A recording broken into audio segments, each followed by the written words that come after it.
The tale of Pontius Pilate, the Roman governor entangled in the crucifixion of Jesus Christ, weaves a narrative that transcends religious significance to become a compelling historical and moral inquiry. From the mysterious decisions surrounding Barabbas and Christ to the haunting image of Pilate washing his hands, his story unfolds against the backdrop of a tumultuous era marked by cultural clashes, religious tensions, and the weight of political power. In this exploration we delve into the life, choices and ultimate fate of Pontius Pilate, aiming to unravel the enigma that shrouds this pivotal figure in biblical history. Pontius Pilate is a name that you will often come across in the accounts of the crucifixion of Jesus Christ in the Bible. He was the fifth governor of the Roman province of Judea and served under Emperor Tiberius from 26 AD to 36. Lady Pontius Pilate played a crucial role in biblical events mentioned in the New Testament. The mystifying decision of Pontius Pilate, wherein he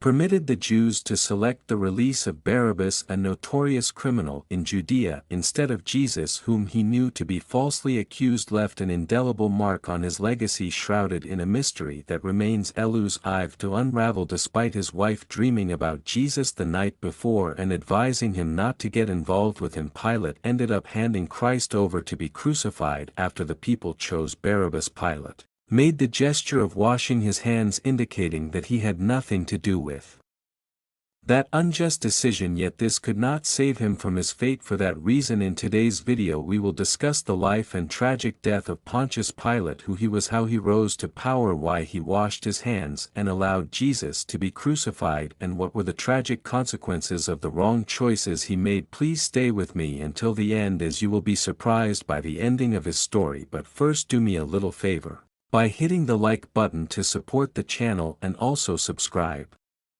This will help you also to never miss an update when we upload a new video. Let's set the ball rolling now. To get a broad understanding of this man, let's look at it in this way. The Roman Empire conquered and occupied the region of Judea in 63 BCE, bringing it under Roman rule. This occupation was resented by many Jews who opposed foreign domination and yearned for political independence. The Romans and the Jews had distinct cultural and religious practices. The Romans were polytheistic, worshipping a pantheon of gods, while the Jews were monotheistic, believing in one God. This cultural and religious divide led to clashing beliefs and practices. The Roman Empire imposed heavy taxes on its provinces, including Judea, to fund its vast military and administrative expenses. The burden of taxation, along with other tributes, was a source of discontent among the Jewish population. Roman governors and prefects such as Pontius Pilate were appointed to oversee the provinces. Their authority included maintaining order,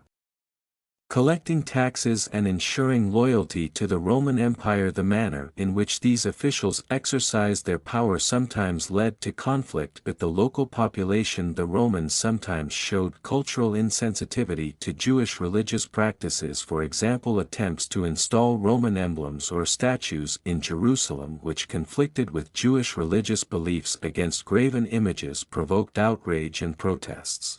There were sporadic uprisings and resistance movements among the Jewish population against Roman rule. Groups like the Zealots sought to resist Roman authority through armed rebellion, contributing to an atmosphere of tension and unrest. The religious zeal of the Jews played a significant role. They believed in the special covenant with God and resented any foreign interference in their religious affairs. The Romans in turn often perceived Jewish religious practices as peculiar and were suspicious of potential rebellious sentiments. This led to a series of tensions in the region where Pontius Pilate oversaw, therefore putting him under pressure in his governance. The early life of Pon Pilate is not extensively documented, and historical records provide limited information about his background. What is known comes from brief references in historical texts and the accounts of the New Testament. In the Bible, Pontius Pilate was born around the year 26 BC and came from a family that belonged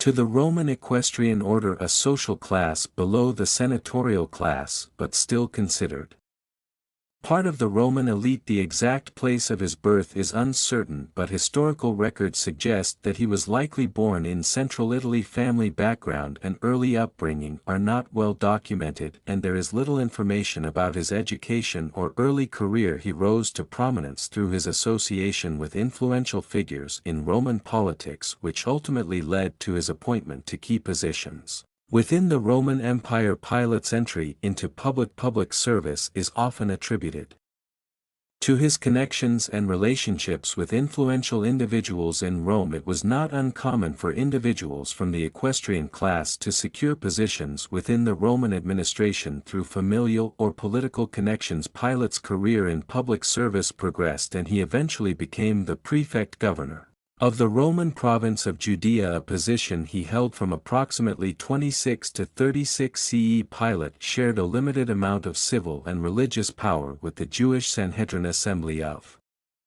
either 23 or 71 elders. As a prefect of Judea, he was responsible for the overall civil administration of the province. This included the enforcement of Roman law, the maintenance of public order, and the administration of justice. The prefect had command over the Roman military forces stationed in Judea. This authority allowed him to use military power to maintain order, suppress rebellions, and address any threats to Roman rule. Pilate oversaw the collection of taxes and tributes from the population of Judea.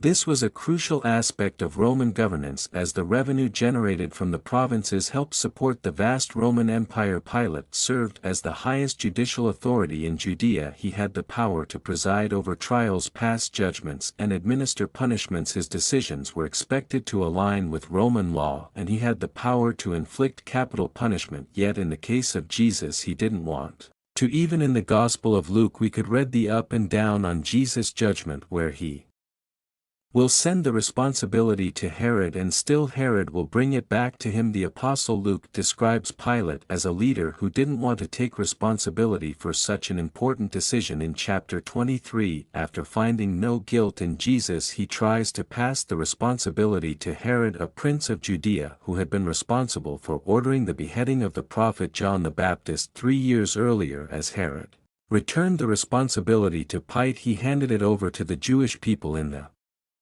Gospel of John we can see a more arrogant posture from Pilate, who questions Jesus when he claims to be the king and mocks the Messiah when he says he came into the world to testify to the truth. Now returning to the story, the Jewish religious leaders pressured Pilate to condemn Jesus, saying that he represented a threat to public order and Roman power. However, the real fear of those men was that Christ would foment a revolt among the Jews. In the book of John, the Bible says that Pilate had interrogated Christ, who stated that his kingdom was not of this world and that he had come to proclaim the truth. Upon hearing that, Pontius Pilate considered Jesus innocent of the charges of rebellion against Rome and Caesar. Even though he found no guilt in that man, Pilate lacked the courage to stand firm against the Jews who wanted Jesus crucified. The situation between Jews and Romans was tense at that time. Pilate preferred to please those people than to go against what he believed to be right. As part of a